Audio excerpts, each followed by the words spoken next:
रुकना नहीं है मुझे, बस चलते जाना है। चलते जाना है तब तक जब तक कि मैं अपनी मंजिल को ना पालूं। अगर मैं अब रुक गई तो मेरी मंजिल मुझसे काफी दूर रह जाएगी, और अभी नहीं तो फिर कब? क्योंकि एक ही जिंदगी है, अगर अब नहीं किया तो कभी नहीं कर पाएंगे। राधे राधे दोस्तों, कैसे हैं आप लोग? आई होप सब अच्छे होंगे। यहाँ पर आज मैं आपको बताने वाली हूँ कि किस तरीके से मैंने अपनी सिलाई करने की जो जर्नी है वो स्टार्ट की थी, क्या मेरे दिमाग में आया था, क्या सोचकर मैंने सिलाई सीखी और कहाँ से सिलाई सीखी, वो सब मैं आपको इस वीडियो में बताने वाली हूँ। तो बने रहिए मेरे साथ लास्ट तक। अगर आपको वीडियो अच्छी लगे तो प्लीज वीडियो को लाइक जरूर कर देना और चैनल को सब्सक्राइब कर देना। तो चलिए शुरू करते हैं। भाई, जैसा कि हर कोई सोचता है आजकल आजकल तो सभी के दिमाग में ज्यादातर चलता है कि मुझे कुछ करना है, कुछ ऐसा करना है जिससे कि मैं अपनी खुद की अर्निंग कर सकूं। क्योंकि भाई महंगाई बहुत बढ़ चुकी है और हमारी जरूरतें जो है वो भी काफी ज्यादा बढ़ चुकी हैं। तो हर कोई ये चाहता है, खासकर जो घर में रहने वाली लेडीज हैं, जो घर का काम करती हैं, वो ये चाहती है कि हम घर बैठे ही कुछ ऐसा कर लें कि हमारी अर्निंग भी हो जाए, हम दूसरों पर डिपेंड भी ना रहे और हमारा थोड़ा बहुत मतलब घर के कामों में भी हेल्प कर दें, घर की जरूरतों में हेल्प कर पाए। तो मेरा भी यही था, मेरे भी दिमाग में यही चलता रहता था कि भाई मुझे कुछ करना है, मुझे बस कुछ करना है। मैंने काफी फील्ड में ट्राई किया, मतलब कि जब से मेरी शादी हुई है, मैं ऐसा नहीं है कि मैं शादी होगी मैं बस बैठी हूँ घर का काम कर रही हूँ, मेरे दिमाग में शुरू से ही रहा कुछ ना कुछ करना है, कुछ ना कुछ करना है। अब काफी साल हो गए, मैंने मेहनत भी काफी की लेकिन कहीं पर मुझे कोई सफलता नहीं मिली। फिर मैंने एक यूट्यूब चैनल बनाया। वो चैनल मैंने उस पर भी काफी वीडियोस डाले लेकिन कोई रिस्पॉन्स, कोई रिजल्ट मुझे नहीं निकलता नजर आया। फिर एक दिन मैं बैठी थी, ऐसे ही मेरे दिमाग में हमेशा से ही चलता रहता था कि भाई अब क्या किया जाए, अब क्या करना है, कुछ तो करना है। क्या करना है नहीं पता है, बट कुछ करना है। अब एक दिन मैं ऐसे ही फोन तो मैं देखती थी, उसमें मेरे सामने जो ना सिलाई की वीडियो बहुत सारी आती थी, जैसे कि किसी ने अपना बुटीक बंद कर दिया और वो ऑनलाइन सिलाई सिखा रहा है और उसने अपना ऑनलाइन कोर्सेज बेचे हैं इस तरह से करके। तो मुझे लगा यार क्यों ना मैं भी सिलाई सीख लूं, घर बैठे मैं सिलाई सीख सकती हूँ।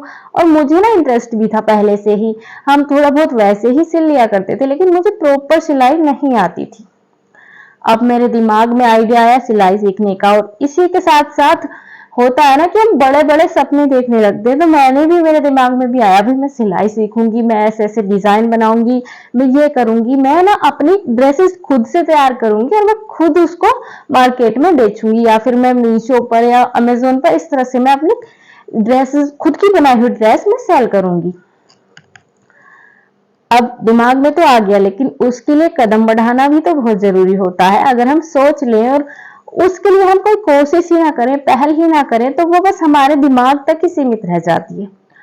अब मेरे पास हाथ वाली मशीन थी घर की, बाकी मेरे पास और कोई सामान नहीं था। मैंने क्या सोचा, मुझे ना हाथ वाली मशीन से सिलना कुछ अच्छा नहीं लगता था बैठकर इस तरह से। तो मैंने सोचा कि मैं पैर लगाती हूँ मशीन में।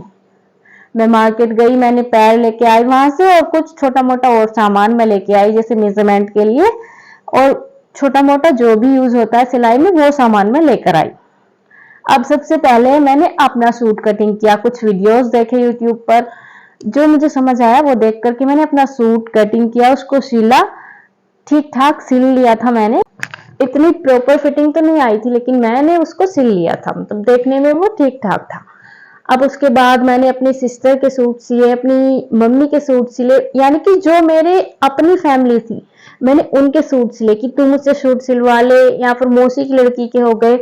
मैंने किसी बाहर वाले का नहीं सिया, क्योंकि अगर आप शुरू में ही किसी और कस्टमर का सूट ले लेंगे कि भाई आप मुझसे अपना सूट सिलवा लो और उसको पसंद नहीं आया या फिर कोई कमी हो गई, शुरुआत में होता है ऐसा, तो वो आपके पास दोबारा नहीं आएगा। और अगर कुछ कमी आपने उनके सूट में कर दी तो वो फिर दूसरों से भी यही बोलेगा कि वहां पर अपने कपड़े मत सिलवाना क्योंकि वो अच्छे नहीं सिलती है। तो शुरुआत में बिल्कुल भी किसी बाहर वाले के कपड़े ना ले। अभी आप करें कि भी मैंने तो वीडियो में देख लिया, मुझे तो सब समझ आ गया इस तरह से कटिंग करनी है, और जल्दबाजी में आप ये कदम उठा लें।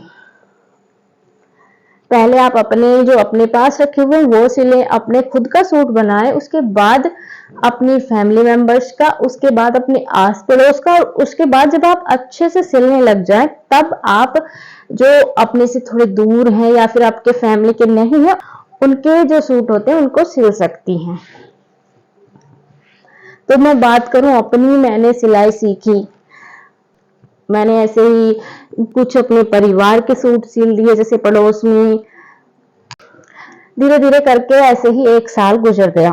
मैंने किसी कोई मतलब जो मैं नहीं जानती या फिर जो हमारे फैमिली मेंबर नहीं है उनका कोई भी सूट नहीं सिला। अब नेक्स्ट ईयर आता है, फिर से मैंने अपने सूट सिलने शुरू किए।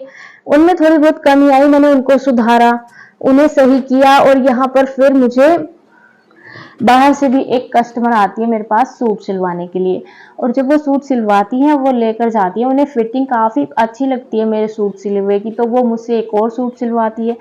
उसके बाद जब आपको पता है कि किसी को आपके काम पसंद आ रहा है तो वो आपके काम को औरों से भी बताता है।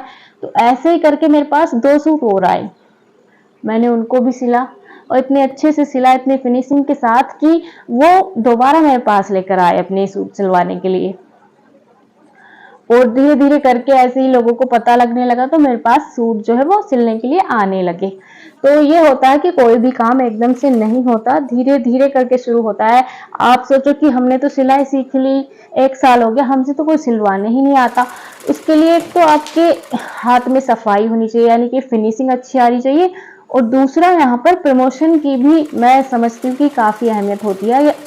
अगर आप सूट सिल रहे हो लेकिन लोगों को पता ही नहीं है, किसी को पता ही नहीं कि आप इतने अच्छे सूट सिलते हो, तो यहाँ पर आपको कामयाब होने में थोड़ा अधिक समय लग सकता है, क्योंकि प्रमोशन नहीं हुआ है। और धीरे धीरे करके जब किसी को पता लगेगा वो और किसी को बताएगा, तब जा करके आपका काम ठीक से चलना शुरू होगा। तो टाइम लगता है, पेशेंस रखिए। जब भी आप डिमोटिवेट हो, हिम्मत हारे कि मुझे नहीं करना, कुछ नहीं हो सकता, तब यहाँ आपके पास फोन है जो आपकी इस समस्या को भी दूर कर सकता है। आप मोटिवेशनल वीडियो देखिए, सुनिए, उससे आपको सच में बहुत अच्छा महसूस होगा और अपने काम में फिर से दोबारा जुट जाएंगे अगर आप बीच में छोड़ चुके हो। मंजिलें भी जिद्दी हैं, रास्ते भी जिद्दी हैं। मंजिलें भी जिद्दी हैं, रास्ते भी जिद्दी हैं। अब देखते हैं कि कल क्या होगा, क्योंकि हमारे हौसले भी तो जिद्दी हैं। तो अगर आप भी चाहते हैं सिलाई सीखना, तो आपको कहीं पर भी कोई भी रुपया देने की ज़रूरत नहीं है। आप फ्री में सिलाई सीख सकते हैं। यूट्यूब पर आपको बहुत सारे वीडियोस मिल जाएंगे, जिसके वीडियो आपको अच्छे से समझ आए उसके वीडियोस देखिए और सिलाई सीखिए। क्योंकि सिलाई सिर्फ वीडियो देखने से नहीं आती है, जब तक आप खुद से सिलकर नहीं देखेंगे आप नहीं सिल पाएंगे।